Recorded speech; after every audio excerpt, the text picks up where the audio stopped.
মুস্তাফা সাল্লাল্লাহু তাআলা আলাইহি ওয়াসাল্লাম আর সে সাহাবীদের নিয়ে নামাজ পড়েছেন, সাহাবীদের নিয়ে আলোচনা করেছেন।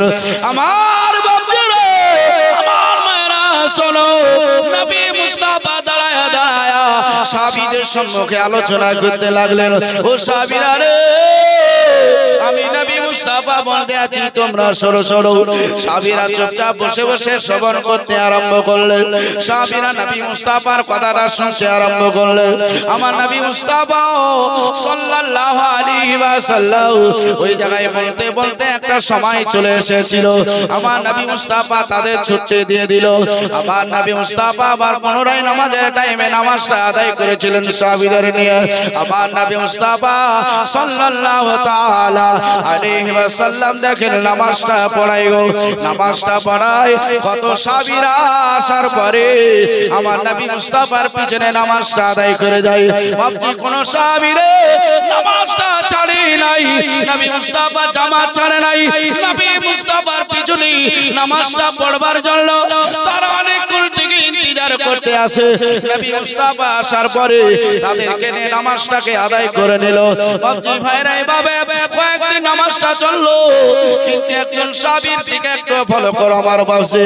ও সাহাবী আমার নবী মুস্তাফার পিছনে নামাজটা আদায় করে, কিন্তু বাপজিরা আমার নামাজটা যেমন শেষ হয়ে যায় নবী মুস্তাফার সঙ্গে দোয়া না করে ও সাহাবী আপনার মসজিদ ছেড়ে বের হয়ে চলে যায়।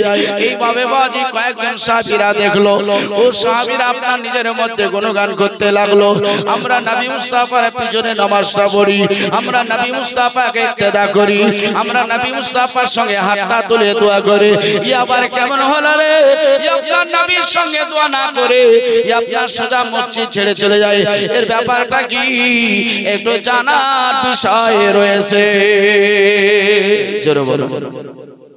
এ হচ্ছে একজন সাহাবী, বাপজিরা আমার নামাজ পড়ছে অথচ দোয়া না করে চলে যাচ্ছে। ব্যাপারটা কি কিছু তো বোঝা যায় না। সাহাবীরা বলছে, হ্যাঁ রে, আমরাও তো নামাজ পড়ছি, দোয়া করছি, কিন্তু এই দোয়া না করে চলে যাচ্ছে, ব্যাপারটা কি? একে বলতে হবে, একে জানতে হবে, না হলে কিন্তু হবে না। বাপজি ভাইরা, এইভাবে একটা সমালোচনা চলছে, আর আমার নবী মুস্তাফা এই সমালোচনা যে কথাটা এটা কানে চলে আসে। আমার সম্বলগরের মানুষ শোনো, আমার মায়েরা শোনো, নবী মুস্তাফা সাল্লাল্লাহু তাআলা আলাইহি ওয়াসাল্লাম ও সাহাবীদেরকে ডাকার পরে বলতে আছেন, সাহাবীরা আমি তোমাদেরকে বলতে আছি শোনো, যে সাহাবীদের নিয়ে তোমরা সমালোচনা করতে আসো, তোমরা কেউ কিছু বলবে না। আমি নবী মুস্তাফা তাকে ডাকার পরে সবকিছুই বলে নেব। আমার নবী মুস্তাফা সাল্লাল্লাহু আলাইহি ওয়াসাল্লাম দায়িত্ব নিয়ে নিলেন। দায়িত্ব নেওয়ার পরে নবী মুস্তাফা নামাজটা শেষ করে বলতে আছেন, সাহাবী তুমি আমার সঙ্গে দুটো আলোচনা করবারে যাবে। ও সাহাবী দেখেন সেই দিন নামাজটা পড়লো, সেই দিন নবী মুস্তাফার সঙ্গে দোয়াটা করলো। নবী মুস্তাফা আরজি করেছেন তাই বসে আছে। আমার নবী মুস্তাফা এবার সঙ্গে নিয়ে বসে গেলেন, কয়েকটা সাহাবীর সঙ্গে বসে এলো। আমার নবী মুস্তাফা বলতে আছেন, ও সাহাবী রে, তুমি নামাজটা আমার পিছনে পড়ো, দোয়া না করে বাড়ি চলে যাও। ব্যাপারটা কি? যখন এই কথা বলো ও সাহাবীর চোখে ঝরঝর করে পানি ঝরতে লাগলো। ও সাহাবী আপনার কাঁদতে আরম্ভ করলো। নবী আমার তার মাথায় হাতটা বুলিয়ে বলতে আছেন, কেন তুমি কাঁদো গো? কি এমন কথা বলেছি তুমি কাঁদতে আসো? ও সাহাবী কাঁদতে কাঁদতে নবী মুস্তাফার পায়ে লুটিয়ে যায়। আমার বাপজিরা, আমার মায়েরা শোনো, নবী মুস্তাফা সাহাবীকে উঠায়া বলতে আছে, সাহাবী রে,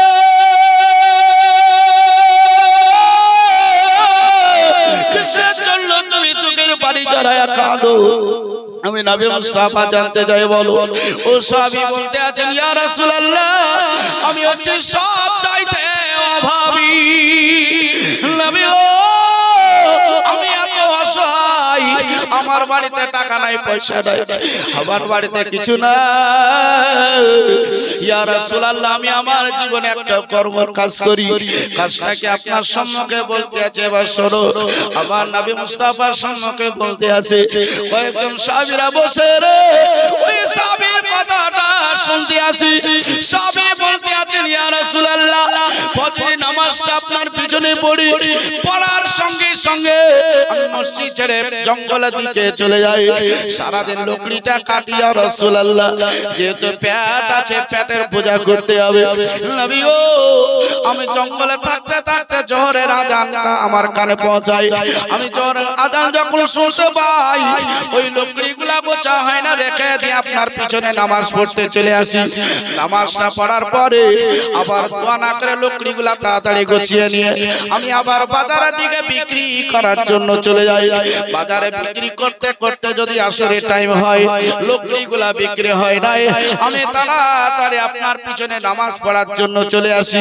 ইয়া রাসূলুল্লাহ মাগরিবের আগে যদি বিক্রি হলো তো ভালো না হলে সেই লকড়িগুলা আবার বাজারে সেইভাবে থাকে এসার টাইমে নিজের বাড়িতে আসার পরে রাখি সেই দিনকে আমার বাড়িতে চাল চলা কিছু হয় না নবী গো সেই দিন আমরা পানি পান করে আমরা বিছানায় ঘুমিয়ে যাই ইয়া রাসূলুল্লাহ বাড়িতে ছোট ছোট কয়েকটা বাচ্চা আছে বাচ্চারা মায়ের কাছে খাবার চাই কিন্তু বাড়িতে খাবার নাই যে তাদেরকে খাবার দেব আজকে এরকম কিছু নাই গো সেই খাবারগুলো তাদের মুখে একটু তুলে দেব বাচ্চাদের মাথায় হাত বুলিয়ে বুলিয়ে ইয়া রাসূলুল্লাহ আপনার নামে নাত পড়তে পড়তে ওই বাচ্চাদেরকে ঘুমিয়ে দিই সারা রাত কোনো মতেই ঘুমাইতে পারে না কারণ যে এক গ্লাস পানিতে সারা রাত্রি কেটে যায় আবার ফজর অপেক্ষা করি ফজরের নামাজটা পড়ি আবার জঙ্গলের দিকে চলে যাই আমার বাড়ির খবরটা যখন আপনি জানতে পারলেন নবী গো আপনার কাছে মাল চাইতে আছি আপনি আমাকে মেহেরবানি পূর্বক মাল দেন ছোট বলো কত গরিব কত অসহায় আমার বাপজি ভাইরা নবী মুস্তাফার সম্মুখে বললেন নবী আমার ওর দিকে তাকাই তাকাই বললেন সাহাবী তুমি আমার কাছে মাল চেয়েছো মাল তুমি চাহেও না মাল তোমাকে দেব না মাল তোমাকে দিব না মাল তুমি চাহেও না তিনবার বললেন বাপজি ভাইরা আমার সোনালালেরা ওর সাহাবী মনটা খারাপ করে আপনার বাড়ির ধারে চলে গেল কাঁদতে কাঁদতে গেল বিবি জিজ্ঞাসা করছে তোমার চোখে পানি কেন তুমি তো নবীর পিছনে নামাজ পড়তে গিয়েছিলে আজকে তোমার চোখে পানি কিসের জন্য বলছে বিবি রে আমার নবী আমার বাড়ির সব খবর জানলো অথচ আমাকে মাল দিতে রাজি হলো না মাল দিল না অসহায় বাপজি ভাইরা সারা রাত্রি মিয়া বিবির একটা আলোচনা হলো সেই আলোচনায় নবী মুস্তাফা তার মালের ব্যবস্থা করেছিলেন এ সাহাবী আসলে কে এ সাহাবী বাবাজি ভাইরা এমন একজন ব্যক্তি ছিল নাম সকলে জানা আছে এ সাহাবী রাসূল থাকার পরও এ কিন্তু জাহান্নামী হয়ে গিয়েছিল কারণটা কি আপনাদের সম্মুখে বলবো এ সাহাবী আমার নবী মুস্তাফার পিছনে নামাজটা আদায় করেছে তো এই সাহাবীর নাম কি 5 ওয়াক্ত নামাজ আদায় করেছে সাহাবীর নামটা কি আপনাদের জানবার বিষয় আছে না আছে না নাই জানার বিষয় আছে আমার বাপজি ভাইরা নবী মুস্তাফার পিছনে নামাজ পড়ে একজন সাহাবী রাসূল এই নবী মুস্তাফার পিছনে 4 ওয়াক্ত দোয়া করে আর ফজরের দোয়াটা না করে মসজিদ থেকে বের হয়ে চলে যায় আচ্ছা বলেন তো এটার জন্য কি সমালোচনা হবে না হবে না হবে না যে একজন তো বাবাজি ভাইরা পরামর্শ নিয়ে একটা আলোচনা চলছে এর মধ্যে আরেকটা সাহাবী 4 ওয়াক্ত দোয়া করছে ফজরের টাইমে দোয়া না করে মসজিদ ছেড়ে চলে যায় তো সাহাবীরা আবার বাবাজি আলোচনা করবে নবী আমার জানতে পেরে বলছেন না তোমরা কেউ কিছু বলবে না আমি নবী মুস্তাফা ঘটনাটাকে সলভ করে নেব জোরে বলুন সুবহানাল্লাহ আমার নবী মুস্তাফা সাল্লাল্লাহু তাআলা আলাইহি ওয়া সাল্লাতু তাসলিম বাপজি ভাইরা বলছেন ফজরের যখন দোয়া করে না তখন ফজরের টাইমই ধরবো আমার বাপজি ভাইরা তো ফজরের টাইমে তাকে ধরবো আবার কোন একটা riwayat আছে তাকে জোহরের টাইমে ধরা হয়েছিল জোহরেরটা সাপোর্ট বেশি আর ফজরে যেটা এটা সাপোর্ট একটু কম আছে তাহলে জোহরের সাপোর্টটা আমরা নিয়ে নিই জোহরের নামাজটা যখনই পড়া হয়ে গেল আমার নবী মুস্তাফা এ সাহাবী নব্বাইকা ইয়া রাসূলুল্লাহ ফিদাকা হাবিবি আপনার পদতলে বাপ মা কুরবান হোক। হুজুর আপনি কিছু বলবেন? বলে অবশ্যই বলবো। বাবাজি ভাইরা নামাজ ক্লিয়ার হয়ে গেল, নবী মুস্তাফা বলতে আছেন এবার বসে যাও। বসে গেল। ইয়া রাসূলুল্লাহ আপনি আমাকে দাঁড় করেছেন, আপনার জন্য আমি দাঁড়াইছি, আপনি কিছু বলবেন নাকি? তার জন্য আমি অপেক্ষা করতে আছি। আমার নবী মুস্তাফা বলতে আছেন অবশ্যই তোমাকে বলবো। সাহাবীরা তুমি চার আমার পিছনে দোয়া করো, কিন্তু ফজরের টাইমে দোয়া না করে তুমি বাড়ি চলে যাও, কারণটা কি? ও সাহাবী চোখে পানি চলে আসলো। সাহাবী আপনার কাঁদতে আরম্ভ করলেন। নবী আমার বলছেন চোখের পানি ঝরায়ও না। আমার নবী রহমতে হাত দিয়ে চোখের পানিগুলোকে মুছাই দিয়া আমার নবী মুস্তাফা বলতে আছেন ব্যাপারটাকে একটু তাড়াতাড়ি বলো। ও সাহাবী বলতে লাগলেন ইয়া রাসূলুল্লাহ আমার বাড়ির পাঁজরে একটা ইহুদির জমি আছে, ওই জমিতে একটা খেজুরের গাছ, ওই গাছটা বেঁকে আমার আগনায় চলে এসেছে। নবী গো ওই খেজুরের গাছে খেজুর ধরেছি, ওই খেজুরগুলা সারা রাত্রি একটা দুইটা করে আমার আগনায় পড়ে যায়। আমার বাড়িতে ছোট্ট দুইটা বাচ্চা, ওই বাচ্চারা ওই খেজুরগুলা খাইলে পারে। ইহুদি যদি খেজুর কম পেয়ে যায় সেই দিনকে কতই না গালিগালাজ করে, কতই না বাচ্চাদেরকে সাজিয়ে রাখে, কতই না কষ্ট দেয়। ইয়া রাসূলুল্লাহ একদিন বাচ্চাদের ধরে নিয়ে ওই খেজুর গাছের মধ্যে বেঁধে দিয়েছিল, খেজুর গাছে তাদেরকে আটকে রেখেছিল। কষ্ট করে অনেকক্ষণ পরে তাদের ছুটাই পেয়েছি।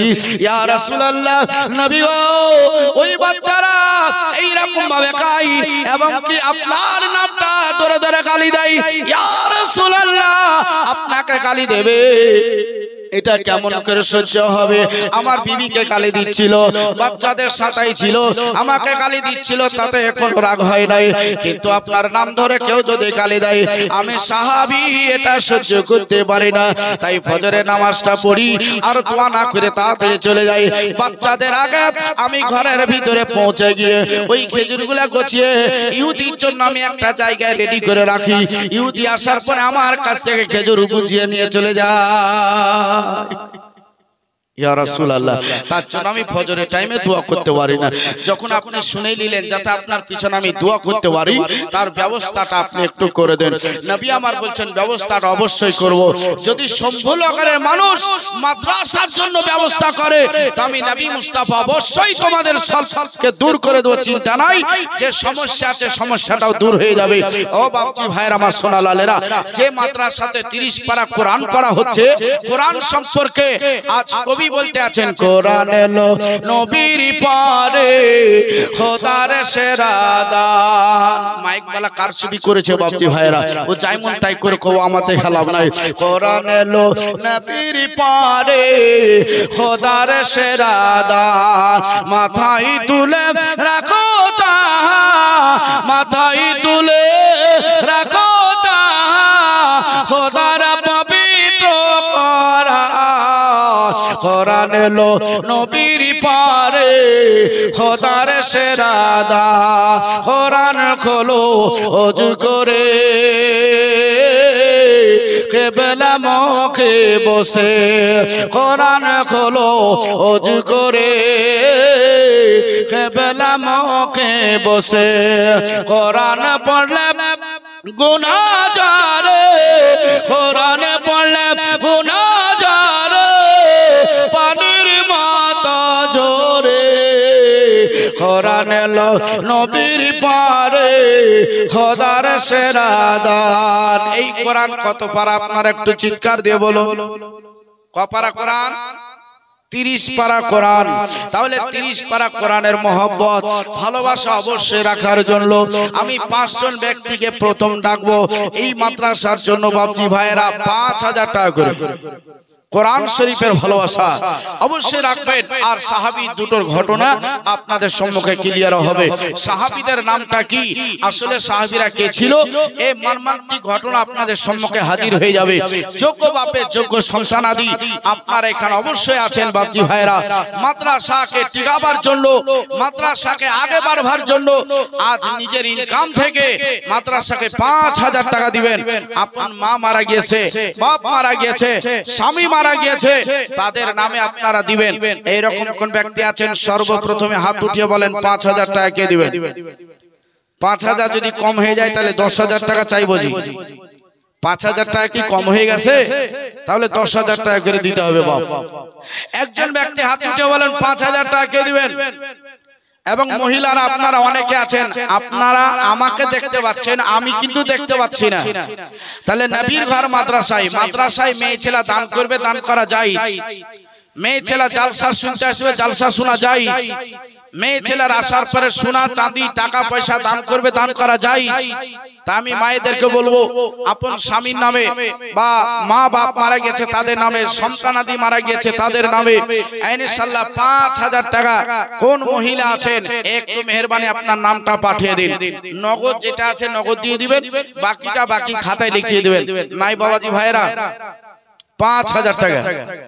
অনেক গৃহস্থ মানুষ আছেন, অনেক বড় লোক আছেন, ব্যবসায়ী আছেন, 5,000 টাকা এমন বেশি লাই। একটা মাদ্রাসাকে বছরে যদি 5,000 টাকা নাই দিবেন তাহলে মাদ্রাসার উন্নতি হবে কি করে, মাদ্রাসা চলবে কি করে? এবং আমার এই গ্রামের যত আলেমে দ্বীন আছেন সমস্ত আলেমদেরকে আমি অনুরোধ করছি, আপনারা ডায়েসের সম্মুখে হাজির হন। শম্ভুনগরের যত আলেমে দ্বীন আপনাদের সকলকে আহ্বান করি, আপনারা ডায়েসের সম্মুখে স্টেজের উপস্থিত হন। বাবজি ভাইরা, নাই একজন ব্যক্তি 5,000 টাকা দিবেন না জি? সাজ করতে যদি কাজ হয়ে যায় তো আর বলতে ভাল লাগবে? হ্যাঁ কি 5,000 টাকা দিতে পারবে না কোনো বাপ ভাইরা? বন্ধুরা পারো না 5,000 টাকা? এমন বেশি নয়, খুব অল্প বলেছি বাপ। কি পারবা না 5,000 টাকা? আর তোমার একটা ছেলে যদি ইউনিভার্সিটিতে পড়তো কত টাকা লাগতো? আজ ইংলিশ মিডিয়াম পড়াতে কত টাকা লাগতো? সুবহানাল্লাহ, নারে তাকবীর, নারে রিসালাত। কেরালা থেকে এই কেরালা পার্টি 6,000 টাকা দিয়েছে। আল্লাহ তার দানকে কবুল করেন, আমিন। আহা তুমি এখানে বসো, এখানে বসো। হ্যাঁ বসো, এখানে বসো, এই দিক করে মুখ করে বসো। সুবহানাল্লাহ, ইমরাজ সাহেব তিনি 1,000 টাকা নগদ আর 4,000 টাকা বাকি। খাতাটাই লেখেন না? ও লিখা আছে। আচ্ছা মাশাআল্লাহ, ইমরাজ সাহেব তিনি 1,000 টাকা নগদ আর 4,000 টাকা বাকি। নারে তাকবীর, নারে রিসালাত, মাসলাক আলা হযরত মাদ্রাসা, জোরে বলো জিন্দাবাদ। ইমরাজ সাহেব তিনি 5,000 এর মধ্যে 1,000 টাকা নগদ, 4,000 টাকা বাকি। যোগ্য বাপের যোগ্য সন্তান ইমরাজ নাম অতি তাড়াতাড়ি মাদ্রাসার জন্য 5,000 টাকা করিলেন দান। একটু হাত তুলে দোয়া করে আল্লাহুম্মা আমিন। আল্লাহু রাব্বুল মুহাম্মাদিন সাল্লাল্লাহু আলাইহি ওয়াসাল্লাম, আয় আল্লাহ গো, কেরালা থেকে 6,000 টাকা দান করেছে এবং ইমরাজ সাহেব তিনি 5,000 টাকা দান করেছেন। আয় আল্লাহ তাদের দানকে তুমি কবুল করে নাও। আল্লাহ রুজি রোজগারে বরকত দাও। আল্লাহ ব্যবসা বাণিজ্যতে উন্নতি দাও। আল্লাহ অসুস্থ থাকলে তাকে তুমি সুস্থ করে দাও। আয় আল্লাহ এত বড় মাহফিলে অনেক ব্যক্তিরা বসে আছি, আল্লাহ প্রত্যেককে এই মাদ্রাসায় হাত বাড়াবার তুমি তৌফিক দান করো। আল্লাহ মাদ্রাসায় দেওয়ার তৌফিক দান করো। আয় আল্লাহ গো, তাদের মা বাপ কবরে আছে, কালকে আমাদের মাঠে হাউজে কাউসার পানি দিয়ে তুমি জান্নাতবাসী করিও। আমিন আমিন খোদা, আমিন আমিন। মতে দোয়া কবুল করো রব্বুল আলামিন। সত্তর জব্বার তুমি সকলেরই দাতা, মাহবুব দিয়ে সব করো যত গুনাহ খাতা। লা ইলাহা ইল্লাল্লাহু মুহাম্মাদুর রাসূলুল্লাহ সাল্লাল্লাহু তাআলা আলাইহি ওয়াসাল্লাম। তাহলে ইমরাজ হলো একটা। তাহলে এবার দ্বিতীয় নম্বরে কে আছেন বাপ? 5,000 টাকা। দেখেন আমি মাত্র 5 জনকে আবেদন করেছি। আমার কমিটির মধ্যে আছেন ইনশাআল্লাহ, কমিটির মধ্যে 5,000, 7,000, 10,000 করে অবশ্যই দিবেন। এটা নয় যে মৌলবি চাইবে তারপরে দিব, এটা না। নিজে ইচ্ছাকৃত আপনি দানটা করলে বেশি সওয়াবের অধিকারী হবেন, বেশি স্বভাবের অধিকারী হবেন। আর মহিলাদের দান কেমন করে পাবো তা তো আমি বুঝতে পারছি না বাপ। তো মহিলারা তোমরা সাইরে আছো, তোমাদের দানটা অবশ্যই মাদ্রাসা অপেক্ষা করতে আছে। যত মহিলারা আছেন 5,000, 10,000, 1,000, 2,000 যাই পারেন না কেন, আল্লাহর ওয়াস্তে নবীর ঘর মাদ্রাসার জন্য আপনার একটু ডায়েসের সম্মুখে আপনারা পাঠিয়ে দিলে ভালো হয়। আচ্ছা মহিলাদের দিকে ভলেন্টিয়ার যারা আছেন আপনাদেরকে বলতে আছি অবশ্যই আপনারা সেখানে যান, যাবার পরে অবশ্যই একটু আপনাদের বলতে আছি মহিলাদের দান আপনারা অবশ্যই নিয়ে আসুন। মহিলার 5000 টাকা করে 5টা মহিলাকে বলেছি। আমার মা বোনেরা অবশ্যই দেখো একটা আজিমুসান মাদ্রাসা, এই মাদ্রাসা ইউনিভার্সিটি তৈরি হওয়ার উদ্দেশ্য করো, মাদ্রাসা বড় করার উদ্দেশ্য করো। এই মাদ্রাসা যদি আজ টিকায় রাখতে পারো, এই মাদ্রাসা মাসার ময়দানে তোমার জন্য ছাতা হয়ে দাঁড়িয়ে যাবে, তোমার জন্য ছাতা হয়ে যাবে, তোমার জন্য ঢাল হয়ে যাবে। যদি গুলি মারা যায় ঢালে রক্ষা করে। ও বাপজি ভাইয়েরা, এই রকম মাদ্রাসা আজকে ঢাল আপনার আমার জন্য হয়ে যাবে। যারা দানকারী, যারা সঙ্গে যুক্ত হবে তারা কিন্তু আজ বাজি রক্ষা পাবে। ছাতার নাই আজ মাদ্রাসা হাউজে কাউসারে পানি দিবে। আজ মাদ্রাসা আপনাকে সঙ্গে করে নিয়ে পুলসেরাত পার করে জান্নাতের ভিতর প্রবেশ করাবে। জান্নাত হচ্ছে 8টা জান্নাতের মোহাব্বত, ভালোবাসা অবশ্যই রাখতে হবে। ও বাপজি ভাইরা, আমি 5000 বলেছি, 5000 দেবার মতন কি নাই? আর 5000 দিবেন, 1000 দিবেন, 2000 দিবেন, এক বস্তা 2 বস্তা করে সিমেন্ট দিবেন। বাবাজি রড বালি পাথর ইট সবকিছু আপনাদের দিতে হবে। তাই অনুরোধ করেছি আমার মায়েরা আপনাদের দানটা একটু পাঠিয়ে দেন, আপনাদের দান অবশ্যই প্রয়োজন রয়েছে। সুবহানাল্লাহ বিহামদি। আমার মরণ আসিবে কখন কত জানে না, আমার সুবহানাল্লাহ। শর্মিলা বাবা 2 বস্তা সিমেন্ট দিয়ে আল্লাহ কবুল করে। নারে তাকবীর, নারে রিসালাত। শর্মিলা বাবা 2 বস্তা সিমেন্ট দিয়েছে। আমার মরণ আসিবে কখন কত জানে না, আমি চলে গেলে, আমি চলে গেলে, আমি চলে গেলে আমায় তোমরা ভুলে যায় না। আমার মরণ আসিবে কখন কত জানে না, অন্ধকার কবর যে আমার আসল ঠিকানা, এই দুনিয়া চিরজীবন থাকার জায়গা না। অন্ধকার কবর যে আমার আসল ঠিকানা, এই দুনিয়া চিরজীবন থাকার জায়গা না। অন্ধকার কবর যে আমার আসল ঠিকানা, সবাই রেখে আমায় চলে যাবে, সঙ্গী হবে না। আমার মরণ আসিবে কখন কত জানে না। জোরে বলুন সুবহানাল্লাহ। কবর মাঝে মা বাবাকে দেখা যাবে না, দেখব যারে তিনি হলেন শাহে মদিনা। কবর মাঝে মা বাবাকে দেখা যাবে না, দেখব যারে তিনি হলেন শাহে মদিনা। ও ভাই বুঝব তখন নবী ছাড়া আর কেউ নাই, আমার মরণ আসিবে কখন কেউ তো জানে না। আমার বাপজারা, আমার মায়েরা শোনো, নবী মুস্তাফা সাল্লাল্লাহু তাআলা আলাইহি ওয়াসাল্লাম তো তাসলিম ও সাহাবীদের নিয়ে যে আলোচনা করেছিল, সাহাবীদের নিয়ে যে কথাবার্তা আলোচনা করেছিল, ও আলোচনার দিকে এবার একটু সামনে এগিয়ে যাব। আলোচনাটা আপনাদের সম্মুখে একটু বলবো। তবে আমার বাপজিরা শুধু আলোচনা শুনলে হবে না, মাদ্রাসার জন্য টাকা পয়সা দান করতে হবে, মাদ্রাসার জন্য যাহা কিছু প্রয়োজন দিতে হবে। ও বাপজিরা, আজকে নিজের মা মারা গেছে, এই মায়ের জন্য আজকে তুমি 5000 টাকা দান করো নাই, আজকে বাবার জন্য তুমি 2000 টাকা দান করো নাই, আজকে নিজের স্বামীর মারা গেছে, ওই স্বামীর জন্য তুমি কি 1000 টাকা করে টাকা মাদ্রাসায় দিতে পারো না। আজকে যেই সন্তান বেঁচে থাকলে তোমায় মা বলে ডাকতো, যেই সন্তান তোমার চোখের সামনে থাকতো, যেই সন্তান তোমাকে মা বললে তোমার কলেজা ঠান্ডা হয়ে যেত, ওই সন্তান তোমাকে তোমাকে আর মা বলে ডাকবে না।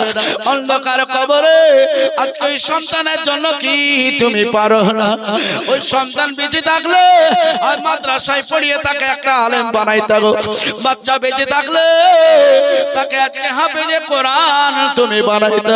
আজকে সন্তান তোমার বেঁচে নাই, ওই সন্তানের মতো কোন একটা সন্তান মাদ্রাসায় মনে করে আজকে তুমি 1000 টাকা করে টাকা দান করে দিতে রে মায়েরা।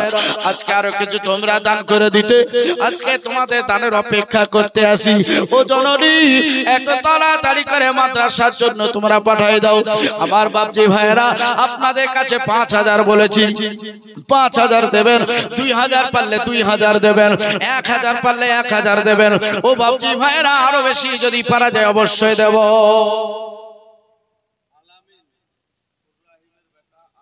আলামিন ফুর রাহিমের বেটা, মাশাআল্লাহ, নারে তাকবীর, নারে রিসালাত। ফোটার বেটা আলামিন সাহেব তিনি 2100 টাকা দান করেছেন। আল্লাহ যোগ্য বাপের যোগ্য সন্তান এখানেতে ছিল, তাড়াতাড়ি আসার পরে 2100 টাকা দান করলো মাদ্রাসায়। আল্লাহ তার দানকে তুমি কবুল করো। 100 টাকা নগদ আর 2000 টাকা বাকি। ইনশাআল্লাহ 1 মাস পরও দিবেন, কোনো অসুবিধা নাই। সুবহানাল্লাহ। মুরসালিম সাহেব তিনি 500 টাকা দিয়েছেন। কই মুরসালিম কে আছেন? হাত উঠান তো। কোনটা মুরসালিম? একটু হাত উঠান। ও বাবাজি আর 500 টাকা দাও, 1000 দাও, 1000। এটা মাদ্রাসাকে দাও, 1000 টাকা দিয়ে দাও। বড় লোক দিতে পারে না, গরিবের যা দিল আছে বড় লোকের নাই। বড় লোককে সম্মূল্য করে নাই, বহু বড় লোক আছে। কিন্তু বাপজি ভাইরা ওরা টাকা দিলেই মাদ্রাসা ইউনিভার্সিটি তৈরি হয়ে যেত। ওদের মন অতটা নাই বাপজি, গরিবের যতটা। নেফাজউদ্দিন সাহেব তিনি 500 টাকা। কি নেফাজ ভাই তুমি কি করো? কি করো তুমি? কি করো? চাকরি করো? কিসের চাকরি? ব্যবসা। তাহলে ব্যবসাতে তো ভাই ভালো লাভ আছে রে ভাই। হ্যাঁ, আজ খাস করে তোমার লেগে দোয়া করব, আর 500 টাকা লিখে দাও, নালে এক বস্তা সিমেন্টের দাম লেখাও। কি দিব? আই কি বুঝে দাও? এক বস্তা সিমেন্ট। সুবহানাল্লাহ। কি নাম? নেফাজউদ্দিন সাহেব তিনি 500 টাকার এক বস্তা সিমেন্ট। নারে তাকবীর, নারে রিসালাত। নেফাজউদ্দিন সাহেব মাদ্রাসার জন্য 500 টাকার এক বস্তা সিমেন্ট আল্লাহ তুমি কবুল করো। সুবহানাল্লাহ। বাবাজি পারবে না? এক বস্তা সিমেন্টের নাম লেখা, 2 মাস পরে দিবা। ঘর করতে হবে, ছেলে আসছে না। এই দেখেন মাওলানা সাহেব বলল যে একটা ঘর অতি সত্তর করতে হবে, বাচ্চাদেরকে আটানো যাচ্ছে না। তাহলে সাইডে একটা ঘর করতে গেলে বাপ 2-3 লাখ টাকা তো দরকার আছে। আমার মায়েরা এই ইনডাইরেক্টে যদি ডাইরেক্ট হতো তো মনে হয় যে 2-4 আনা পাওয়া যেত। হচ্ছে কি হচ্ছে না, দিচ্ছে কি দিচ্ছে না, কিচ্ছু বোঝা যাচ্ছে না। জি এদিককার মায়েরা সব দান করে কি করে না তো আল্লাহই জানে। হ্যাঁ ও মা বোনেরা, তোমাদের দান এখনো দেখতে পাচ্ছি না। আশা রাখছি যে তোমরা প্যান্ডেল সব ভরে গিয়েছো। অনুরোধ করতে আছি 5000 পারবে না তো 1000 টাকা করে আমার 30টা মা বোন নাম লিখে পাঠিয়ে দাও। 1000 টাকা করে 30টা মা বোন তোমরা দিয়ে পাঠাও। সুবহানাল্লাহ। বেন্দি আল্লাহ তোমাদের ভালো রাখবে, আল্লাহ তোমাদের নিয়াতকে পূর্ণ করবে। এই বেনামে একটা কোরআন শরীফ দান করেছে, আল্লাহ পাক কবুল করেন, আমিন সুম্মা আমিন। বেজায় শেখ মুরসালিন। আচ্ছা বাপজি ভাইরা 8টা জান্নাতের অস্থায়ী। ও বাপজি ভাইরা 1000 টাকা করে একটু নামটা চটচট করে লেখান তো। আপনার যেটা বাকি আছে নগদ আছে, নগদটা দেন, আর বাকিটা বাকি আপনি খাতায় নাম লিখিয়ে দেন। আছে বাপ আছে। দেখেন আপনি যদি ব্যবসায়ী হন, আপনি যদি চাকরিজীবী হন, আপনি যদি গৃহস্থী মানুষ হন, তাহলে আপনাদের একটু বেশি বেশি করে দেওয়া লাগবে। কারণ যে মাদ্রাসায় উসুরে ধান, গম, পাট ইত্যাদি এগুলা চলে বাপজি ভাইরা, সোনা লালেরা। তাই অনুরোধ করতে আছি অজনসিয়া শুনবেন বাপ। সুবহানাল্লাহ। এই দেখেন আপন স্বামীর নামে ফিরোজা বাবা 1000 টাকা নগদ দিয়েছে। এই মায়েরা শোনো, দূরসে বাতন রেমা খাতুন গেছে যে চলি, সে স্বামীকে খালা তোমরা দিও না খালি। আর স্বামী তো আমার ঝুমকা পাশা, আর স্বামী তো আমার ঝুমকা পাশা, আর স্বামী কানে দুল, স্বামী তোমার গলার হারা 1 লক্ষ টাকার মোহ। ও গো খালা গেল বেলা আর সন্ধ্যা হলো গো, ও গো খালা গেল বেলা আর সন্ধ্যা হলো গো, খবরে গিয়ে তোর আর হবে না ভো। ওরে চাচি কিচি মিচি কি শুরু লাগিয়া, ওরে চাচি কিচি মিচি কি শুরু লাগিয়া, এদি তোমা যেতে হবে কবরে চলিয়া। ওই আব্দুল হালিম ভাই শুনেন। সুবহানাল্লাহ মাশাআল্লাহ, এত সুন্দর ভাই। 1000 টাকা দিয়ে চলে যাবা। ঘর করতে হবে, ঘর ঘর করতে হবে আর 1000 টাকা লেখাও সুবহানাল্লাহ আব্দুল হালিম 2000 টাকা নারে তাকবীর নারে রিসালাত মাসলাক আলা হযরত আব্দুল হালিম সাহেব 2000 টাকার মধ্যে 1000 টাকা নগদ 1000 টাকা বাকি যেহেতু মাদ্রাসার ঘর বানাইতে হবে আমার বাপজি ভাইরা এতগুলা মানুষ মিলে যদি 1000 টাকা করে দেন তো মাদ্রাসার একটা ঘর তৈরি হয়ে যাবে আচ্ছা বাপ মাদ্রাসার ঘরটা কি বানাতে চান না একটা ঘর বানাতে 1.5 লাখ টাকা লাগবে বাপ তো যতগুলা মাথা বসে আছে যদি অবশ্যই হয়ে যাবে 1000 2000 5000 10000 যা পারা যাবে আল্লাহর ওয়াস্তে নবীর ঘর মাদ্রাসায় আপনার একটু তাড়াতাড়ি দিয়ে পাঠান ওই মহিলাদের এখানে দরজা নাই দরজা করা হয়েছে এখানে মহিলাদের দানটা একটু তাড়াতাড়ি নেওয়ার ব্যবস্থা করতে হবে বর্তন বাস থেকে 1000 টাকা পাঠিয়েছে ছেলে ভর্তি আছে ওর জন্য দোয়ার আরজি একটু হাত তুলে দোয়া করে আল্লাহুম্মা আমিন আল্লাহু রাব্বু মুহাম্মদ সাল্লাল্লাহু আলাইহি ওয়াসাল্লাম আয় রব্বে কায়নাত বর্তন বাস থেকে 1000 টাকা ছেলের জন্য পাঠিয়েছে আমার এক মা স্বামীর জন্য পাঠিয়েছে 1000 আল্লাহ তাদের দানকে তুমি কবুল করে নাও আয় রব্বে কায়নাত আল্লাহ যারা কোনো দান দেব করতে আছে আল্লাহ প্রত্যেককে দান করা তুমি তৌফিক দাও আল্লাহ প্রত্যেককে মাদ্রাসায় শরীক হওয়া তুমি তৌফিক দান করো আল্লাহ গো যার স্বামী কবরে আল্লাহ তার কবরটা তুমি গোলাপ ফুলের বাগিচা বানিয়ে দাও আল্লাহ যার ছেলে অসুস্থ আল্লাহ তাকে তুমি সুস্থতা দান করো আল্লাহ গো আর যে সমস্ত ব্যক্তিরা এই জায়গায় আছে মাদ্রাসার ঘর করার জন্য 1000 2000 5000 10000 টাকা করে সিমেন্ট বালি পাথর রড দান করতে পারে তৌফিক দাও আমিন ইয়া রাব্বুল আলামিন বিজয় সাইয়্যিদুল মুরসালিন বিহাক লা ইলাহা ইল্লাল্লাহ মুহাম্মাদুর রাসূলুল্লাহ সাল্লাল্লাহু তাআলা আলাইহি ওয়াসাল্লাম বাপজির আমার আবেদন করেছি ইনশাআল্লাহ একটু আসার পরে আপনারা একটু সহযোগিতা করবেন এই বক্সটার আওয়াজ কমে গেছে একটু বাড়িয়ে রাখেন না আমারটা আমার বাপজি ভাইরা সোনালালেরা তো লক্ষ্য রেখে অবশ্যই আপনাদের সম্মুখে বলতে আছি ইনশাআল্লাহ আপনার